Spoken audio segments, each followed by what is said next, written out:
আসসালামু আলাইকুম। কেমন আছেন আপনারা? প্রতি ঘরে ঘরেই সবাই আমরা পরোটা খেতে পছন্দ করি। আজকে কম তেলে তৈরি পরোটা, অসংখ্য লেয়ারযুক্ত পরোটা এবং ছোট বড় প্রত্যেকে অনেক বেশি পছন্দ করবে ফ্রোজেন পদ্ধতি সহ এটা আমি শেয়ার করতে যাচ্ছি। আর প্রথমে লুকিংটা আমি আপনাদেরকে দেখিয়ে দিলাম কতটা তুলতুলে পরোটা হয়েছে, উপরে ক্রিস্পি, ভিতরে সফট এবং লেয়ারে লেয়ারে ভরা। আমি একটু আপনাদেরকে খুলে খুলে দেখাচ্ছি, দেখলেই আপনারা বুঝতে পারবেন। আর এই পরোটাটা খেতে কিন্তু অনেক বেশি টেস্টি। তো চলুন তাহলে আমরা কিভাবে তৈরি করছি সেটা শেয়ার করতে যাচ্ছি। ময়দা নিয়ে নিয়েছি মেজারমেন্ট কাপের 6 কাপ, আর লবণ নিয়ে নিয়েছি 1 টেবিল চামচ, অথবা আপনারা স্বাদ মতো দিতে পারেন। গুঁড়া দুধ প্রতি কাপ ময়দার জন্য 1 চা চামচ করে, 6 কাপ ময়দার জন্য 6 চা চামচ আমি দিয়ে দিয়েছি। এই সামান্য গুঁড়া দুধটা দিলে অনেক ভালো টেস্ট পাবেন। হাত দিয়ে আমি প্রথমে মিক্স করে নিচ্ছি। এরপর কুসুম গরম পানি আমি অল্প অল্প করে দিয়ে মথে নিচ্ছি। হাতে সহ্য হয় এরকম কুসুম গরম পানি নিতে হবে।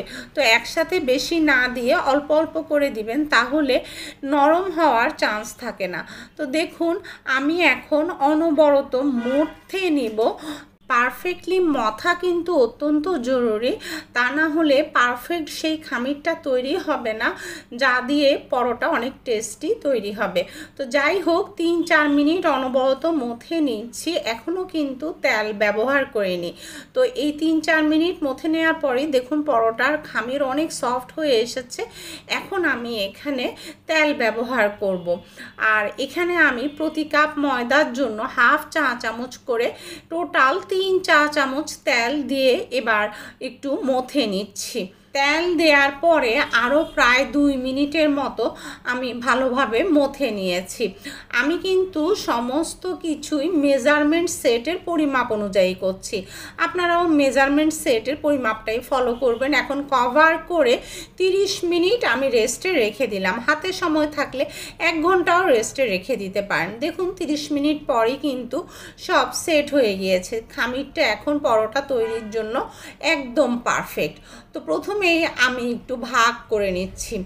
তো আপনারা দেখতে থাকুন আমি কিভাবে ভাগ করে নিচ্ছি। সেই ফাঁকে বলি, সবাই ইউটিউবে চ্যানেলটাকে সাবস্ক্রাইব করে পাশে থাকবেন, পাশের বেল আইকনটা প্রেস করবেন, যাতে করে নো ফেল ক্লিয়ার ডিটেইলস করার রেসিপির ভিডিওর নোটিফিকেশন আপনাদের কাছে পৌঁছে যায় এবং সবচাইতে সহজ পদ্ধতিতে পারফেক্ট রেসিপিটাই আপনারা উপভোগ করতে পারেন। যারা ফেসবুকে ওয়াচ করছেন তারা ফলো দিবেন, ফলো দিলেই পৌঁছে যাবে ভিডিওর নোটিফিকেশন।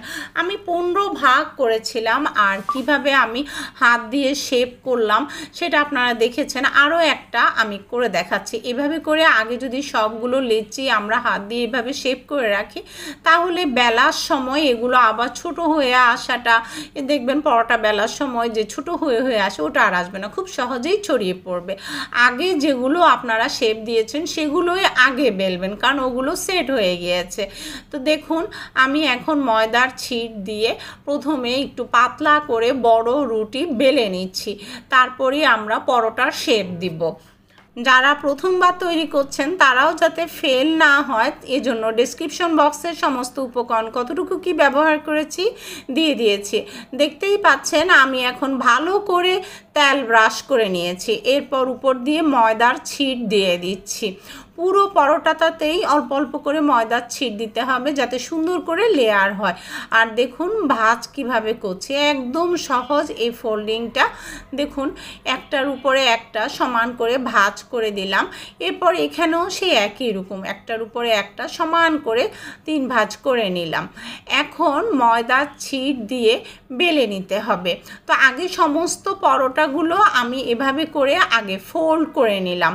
ফোল্ড করে নিয়ে যেই পরোটাগুলো আগে ফোল্ড করেছি সেগুলোই কিন্তু আগে বেলতে হবে, তাহলে বেলাটা সুন্দর হবে। ওই যে সেট হয়ে থাকে যেগুলো আগে আমরা ফোল্ড করেছি। আর বেলাটা দেখুন এখানে ব্যালেন্স করে বেলতে হবে, যেহেতু 4 কোনা পরোটা। দেখুন ঘুরিয়ে ঘুরিয়ে এক এক সাইডে করে এভাবে করে বেলতে হবে। বেশি মোটা করলে ভালো লাগবে না খেতে, আবার অতিরিক্ত পাতলাও করা যাবে না।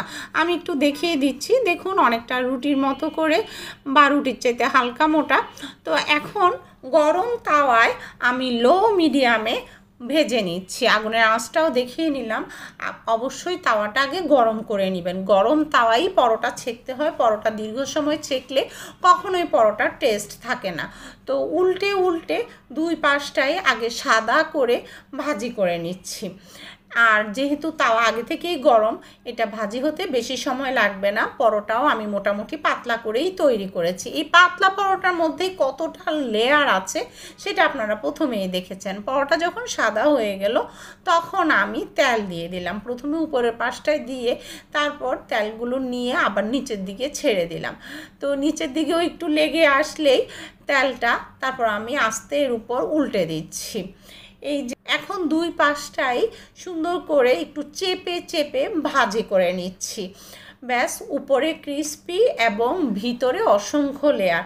লাস্টে এই চেপে চেপে ভাজি করাটা জরুরি, তাহলে ভিতরের লেয়ারগুলো সুন্দর করে ছেড়েও দেয়।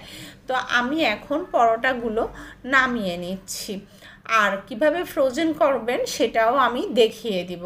তার আগে আরেকবার দেখাচ্ছি, এই পরোটাগুলো আপনারা দেখলেই বুঝতে পারবেন এটা কতটা সফট হয়েছে। প্রথমেও দেখিয়েছি। আর লেয়ার দেখুন, যতটুকু আপনি খুলতে থাকবেন ততটুকুই লেয়ারে ভরপুর হবে।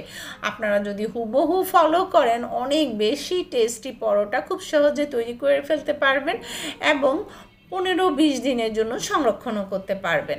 তো দেখুন আমি এখন একদম অল্প আঁচে ফ্রোজেনের জন্য পরোটা ছেঁকছি। আগুনের আঁচটা এই পর্যায়ে একদম কমিয়ে রেখেছি। আমি একটু দেখিয়ে দিলাম।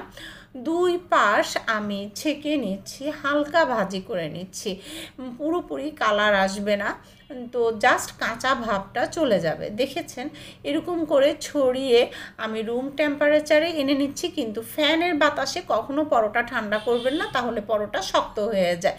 এরপর আপনারা এয়ারটাইট বক্সে নর্মাল ফ্রিজে 15-20 দিন সংরক্ষণ করতে পারবেন। আর ভাজির পদ্ধতিটা সেই একই, যখন খুশি বের করে ফ্রাই করে নেবেন। পরবর্তী ভিডিও দেখার নিমন্ত্রণ। আল্লাহ হাফেজ।